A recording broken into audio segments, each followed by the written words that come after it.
पिछले 1 साल से जब से कोरोना शुरू हुआ है, मैं समय समय पे आपके बीच में आके सभी तथ्यों को, परिस्थितियों को ईमानदारी के साथ आपके सामने रखता रहा हूँ, आपसे चर्चा करता रहा हूँ। एक चीज़ हम लोगों ने हमेशा गांठ बांध के रखी, आपको कभी गलत तथ्य नहीं दिए, आपसे कभी झूठ नहीं बोला, जो था आपके सामने रख दिया। अगर स्थिति अच्छी थी तो भी आपको बताया, स्थिति खराब थी तो भी आपको हमने ईमानदारी से बताया, क्योंकि हम पहले दिन से समझ गए थे कि ये इतनी बड़ी आपदा है कि आपके साथ के बिना, जनता के साथ के बिना अकेले इस आपदा से सरकार सामना नहीं कर सकती।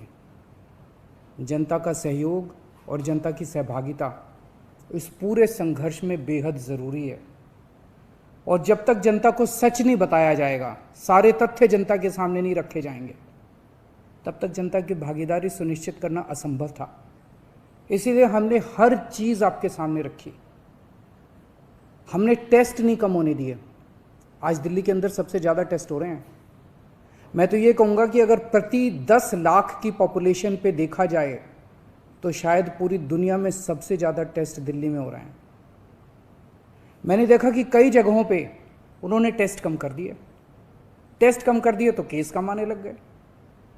इस तरह से तथ्यों के साथ कई जगह हेरफेर करने की कोशिश की गई। हमने ऐसा नहीं किया। हमने टेस्ट कम नहीं किए, उल्टे कम करने की वजह हमने दिल्ली में टेस्ट कई गुने बढ़ा दिए। आज लगभग 1 लाख टेस्ट दिल्ली में डेली हो रहे हैं। हमने मौत के आंकड़े आपसे नहीं छुपाए। जितनी मौतें होती थी हमने सब आपके सामने रखी, ईमानदारी से रखी। अगर ज़्यादा हो रही थी तो ज़्यादा बताई, कम हो रही थी तो कम बताई। कितने बेड्स हैं, कितने आईसीयू बेड्स हैं, क्या परिस्थितियां हैं, हर चीज़ आपके सामने ईमानदारी के साथ रखी। और इसी वजह से जब भी हमने कड़े निर्णय लिए, हमें आपका पूरा सहयोग मिला, दिल्ली की जनता का पूरा सहयोग मिला। मैं हमेशा कहता हूं कि हमारी दिल्ली एक परिवार है। दिल्ली के 2 करोड़ लोग एक परिवार हैं। और जब परिवार में कोई आपदा आती है तो सारे परिवार के लोग मिलकर उसका सामना करते हैं। अब भी हम सभी मिलकर इसका सामना करेंगे। पहले भी जीत हुई थी, अब भी जीत होगी। आज दिल्ली में क्या परिस्थिति है?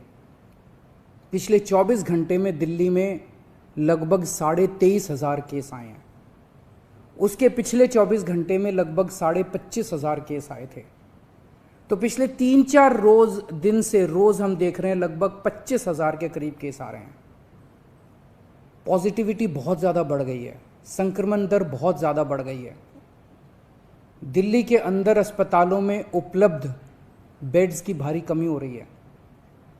डेली 25-25 हज़ार अगर पेशेंट्स आएंगे तो कोई भी व्यवस्था चरमरा सकती है।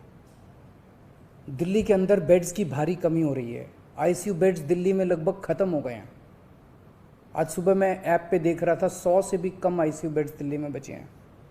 ऑक्सीजन की भारी कमी हो रही है। कल हमने सेंट्रल गवर्नमेंट को भी लिखा है, उनसे बातचीत चल रही है। परसों रात को एक हादसा होते होते बचा। एक प्राइवेट हॉस्पिटल ने हमें बताया कि परसों रात को 3 बजे के करीब उनके अस्पताल की ऑक्सीजन लगभग ख़त्म हो गई। वो बोले जी हम तो बहुत बुरी तरह से डर गए, बहुत बड़ा हादसा हो सकता था। इधर उधर हाथ पैर मार के किसी तरह से उन्होंने कहीं से ऑक्सीजन का इंतजाम किया। दवाइयों की कमी हो रही है, रेमडेसिविर दवाई की खासकर काफ़ी कमी हो रही है। ये सारे तथ्य मैंने आपको डराने के लिए नहीं बताए। ये सारी परिस्थिति है और इन परिस्थितियों में हमें अब अगला कदम क्या उठाना है, इस पे चर्चा करने के लिए मैंने आपको ये परिस्थिति बताई है। तो दिल्ली के अंदर कोरोना की परिस्थिति काफ़ी गंभीर है। अभी तक हमने दिल्ली के अंदर हेल्थ सिस्टम को बड़े अच्छे तरीके से मैनेज किया। दिल्ली में चौथी वेव आई है। पहली वेव पिछले साल जून में आई थी जिसमें 4,500 के करीब केस आए थे। दूसरी वेव आई फिर सितंबर में, फिर तीसरी वेव आई जिसमें 8,500 के करीब केस आए थे। दुनिया के कई शहर ऐसे हैं, बड़े बड़े देशों के, विकसित देशों के शहर, जहाँ 6,000 केस आए तो उनका पूरा हेल्थ सिस्टम चरमरा गया, कोलैप्स कर गया। दिल्ली में 8,500 केस आए पिछली बार तीसरी वेव में, तब भी हमारा सिस्टम कोलैप्स नहीं किया, उल्टे हमने और ज़्यादा अपनी तैयारियां शुरू कर दी। आज 25,000 केस आए हैं। अब दिल्ली का हेल्थ सिस्टम अपनी सीमा तक पहुंच गया है। हमारा हेल्थ सिस्टम अब बहुत ज़्यादा तनाव में है। मैं ये नहीं कहूँगा कि हमारा हेल्थ सिस्टम अभी कोलैप्स किया है, लेकिन आज हमारा हेल्थ सिस्टम बहुत ज़्यादा तनाव में है। किसी भी हेल्थ सिस्टम की अपनी सीमाएं होती हैं। अनगिनत पेशेंट्स तो कोई भी सिस्टम नहीं ले सकता ना। किसी भी सिस्टम की अपनी सीमाएं हैं।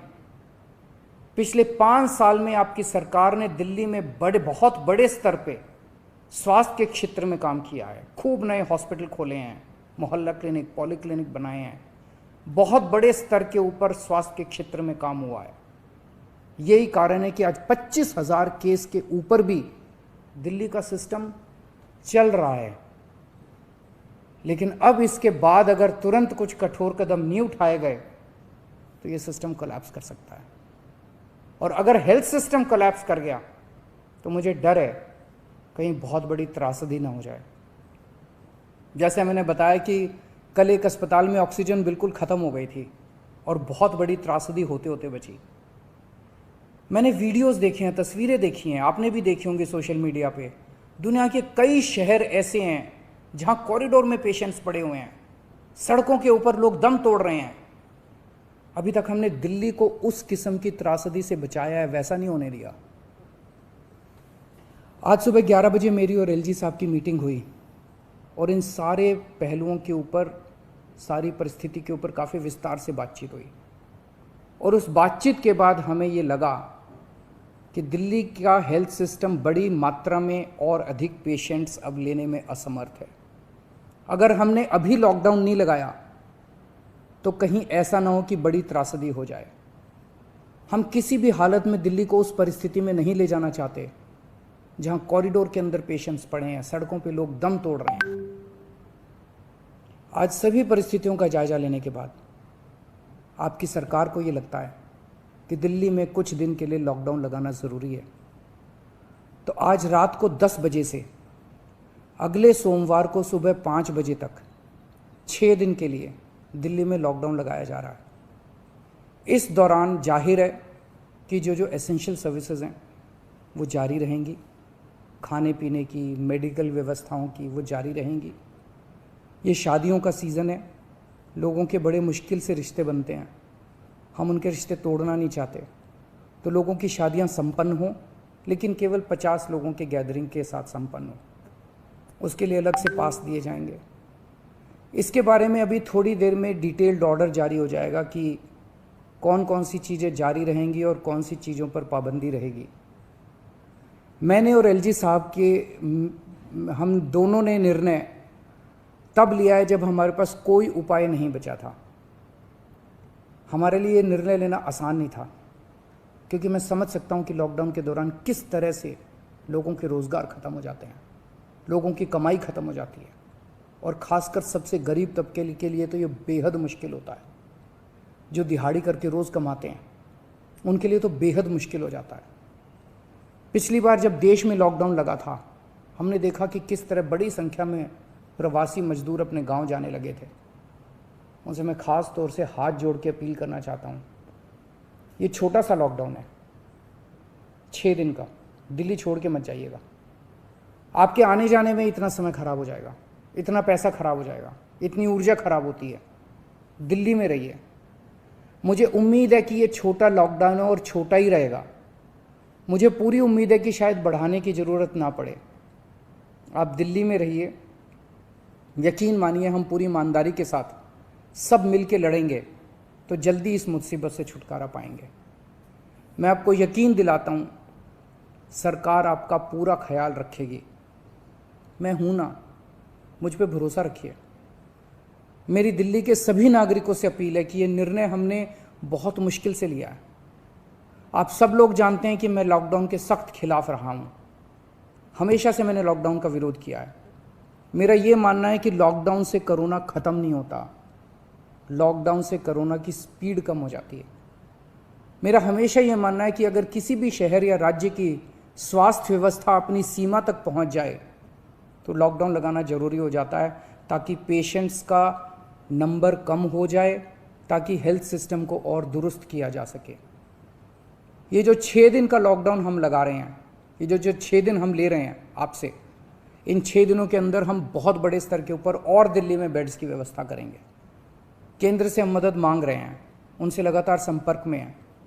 केंद्र सरकार हमारी मदद भी कर रही है, उसके लिए हम केंद्र सरकार के शुक्रगुजार हैं। उनसे ऑक्सीजन की व्यवस्था करेंगे, दवाइयों की व्यवस्था करेंगे।